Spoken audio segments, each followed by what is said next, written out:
Сәлем құрметті оқушы, бүгін біз есептер шығару тақырыбын әрі қарай жалғастырамыз. Сабағымыздың мақсаты екі амалдан тұратын есептерге талдау жасау. Екі амалмен орындалатын есептерді шығар дейді. Біріншіге қараймыз. Себетте 5 қорап шырын сияды. Осында екі себетке неше қорап шырын сияды дейді. Яғни бұның шешуі қалай болады? Әрине 5-ті біз 2-ге көбейте саламыз. Немесе 5-ті 5-ке қоссақ та болады. Ал енді қараймыз. Екінші, арбаға себетке қарағанда 3 қорап шырын артық сияды. Сонда қорап шырын нешеу дейді. Ал енді осыған сәйкес біз не істейміз? Себетте 5, ал енді арбада 3 қорап шырын артық. Әрине біз не істейміз? Осы 5-ке 3-ті қосу арқылы біз енді себетте арбада қанша шығатынын таба аламыз. Келесі, үлкен қораптағы шырын арбадағыдан 2 есе артық дейді. Енді міне мына екінші есепте біз арбадағын тауып алдық, одан кейін 2 есе артық. Осы кезде қораптағы жалпы шырындар саны шығады. Екінші тапсырма есептерді шығар. Дүкенде әр қайсында 8 килограммнан 2 қорап печенье болды. 10 килограмм печенье сатылды. Ал енді қанша печенье қалғанын табуымыз қажет. Ал енді осы есептің шешуі қалай болады? Бізге 8 килограммнан жалпы 2 қорапта барлығы қанша килограмм бар екенін тауып алғаннан кейін 10 килограммда азайту керек. Себебі 10 килограмм сатылып кетті.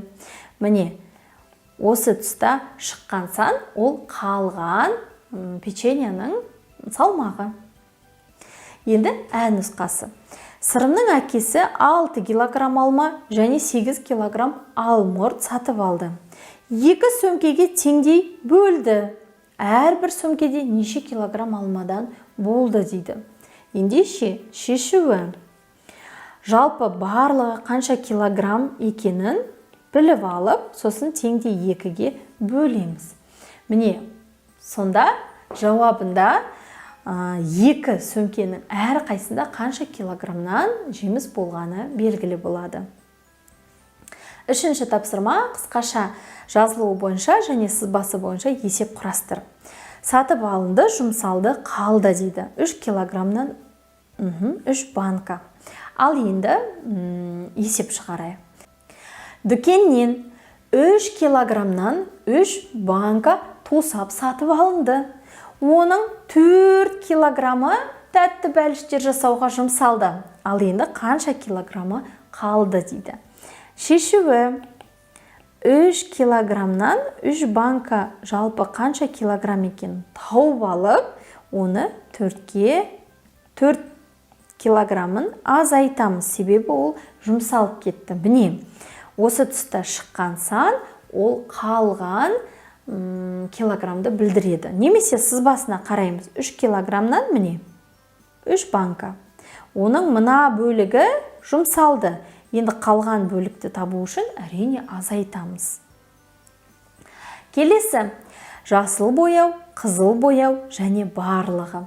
Қарап тұрсақ, жасыл бояудан бізде 2 килограммнан 8 банка. Мұнан қараймыз. 2 килограммнан 8 банка. Банкалардың әр қайсында 2 килограммнан деген сөз.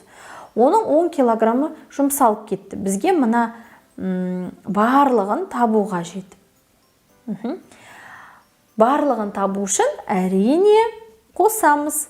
2 килограммды бірінші 8-ге көбейтіп алып, жасыл бояу тауып аламыз. Одан кейін 10 килограммды қосамыз. Сонда барлық бояу массасы шығады. Кесте бойынша есептер шығар. Ендеше біріншісінде бізде марка көрсетілген, екіншісінде стикер және үшіншісінде ашық хат. Олардың бағасы, саны және құны. Ал енді құнын табу үшін біз не істеуші едік? Бағасын санына көбейтеміз. Ал саны белгісіз болғанда не істейміз? Құнын бағасына бөлеміз. Ал енді бағасы белгісіз болғанда құнын санына бөлеміз. Міне осы формуланы қолданып, әрқайсының мәндерін тауып шық.